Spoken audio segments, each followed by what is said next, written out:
আসসালামু আলাইকুম ওয়া রাহমাতুল্লাহি ওয়া বারাকাতুহু। কেমন আছেন সবাই? আশা করি ভালো আছেন। আমি আল্লাহর অশেষ রহমতে ভালো আছি। আপনারা প্রত্যেকে আমাকে অনেক সুন্দর সুন্দর কমেন্টস করেন, আমার খুবই ভালো লাগে। তার কারণ হচ্ছে যে আমি চাই যে আপনারা সবাই ভালো থাকেন, আমিও ভালো থাকি। আপনারা সবাই যখন ভালো থাকেন সেটি দেখে আমাদেরকেও ভালো লাগে। সাপোজ আপনার যদি একটা আত্মীয় হয় বা আপনার প্রতিবেশী যারা, তাদেরকে যদি আপনি শুনেন যে তাদের শরীরটা ভালো আছে, তাদের মন ভালো আছে, তখন কিন্তু আপনার কাছেও ভালো লাগবে। আপনি যদি একজন প্রতিবেশী খারাপ থাকে বা তারা আর্থিকভাবে দুর্বল থাকে, শারীরিকভাবে অসুস্থ থাকে, সেটা শোনার পরে হয়তো আপনি 5,000 10,000 টাকা দিবেন, কিন্তু আপনার কাছে কিন্তু ভালো লাগবে না। তার কারণ হচ্ছে যে সেও তো মানুষ, সে তো আপনার আত্মীয়, সে আপনার প্রতিবেশী, ভাই বোন। তো এই জন্য আমরা সবাই সবার জন্য দোয়া করব যেন সবাই ভালো থাকে। সবাই ভালো থাকলে আপনিও ভালো থাকবেন, আমিও ভালো থাকবো, দেখবেন আমাদের কাছে ভালো লাগবে। এই জন্য আমরা যখন, আল্লাহ তো বলেই দিয়েছে যে আপনি যখন অন্যের ভালো চাবেন তখন আল্লাহ নিজের ভালো কোনো না কোনোভাবে দেখবেন হয়ে গেছে। তো আমরা কেউ ভালো থাকুক সেই দোয়া তো সবাই করতে চাই, তাই না? সবাই হাসি খুশি থাকুক, ভালো থাকুক, সবাই পজিটিভ মাইন্ডের হোক।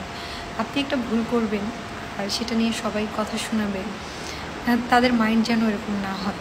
কারণ ভুল তো মানুষই করবে, তাই না? ভুলের ঊর্ধ্বে কেউ নয়, ভুল করবে। কারণ আমরা ফেরেশতা না, আমরা ভুল করব, আমরা মানুষ। তো একটা ভুল করলে সেটা যেন বুঝাই দেওয়া হয়, শুধরে দেওয়া হয়।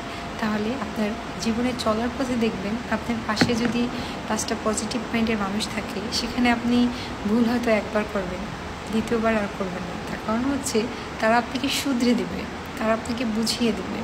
কিন্তু আপনি যদি ভুল মানুষগুলোর সাথে থাকেন, আপনি যদি ভুল করেন, তারা আপনাকে শুধরিয়ে দেবে না, বরঞ্চ আপনি আরও খারাপ হয়ে যাবেন।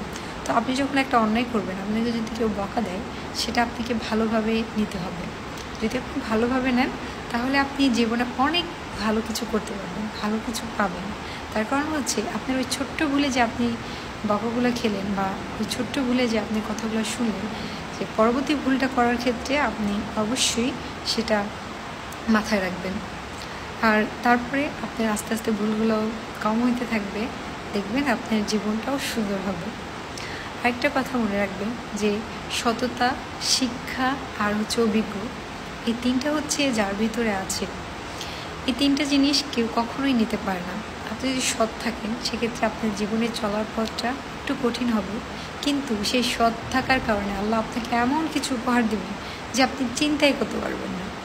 আবার অনেক ক্ষেত্রে দেখা যায় আপনার অভিজ্ঞতা, আপনি যে জীবনটা পার করে আসছেন বা যে জীবনটা আপনি দেখে আসছেন, সেটা এখন অন্য কাউকে যখন বলবেন, সে হয়তো বা সেটা নিয়ে খুব একটা মাথা ঘামাবে না, কিন্তু আপনার যে অভিজ্ঞতাটা আপনার হলো, সেটা আপনার জীবনে অনেক মূল্য আছে।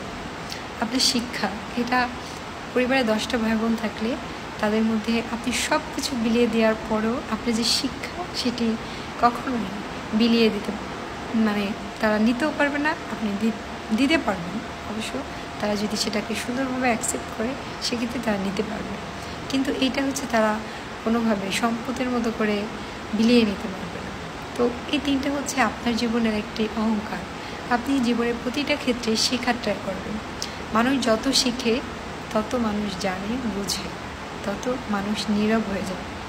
আপনি যত জানবেন, তত নীরব হয়ে যাবেন, জানেন? তার কারণ যে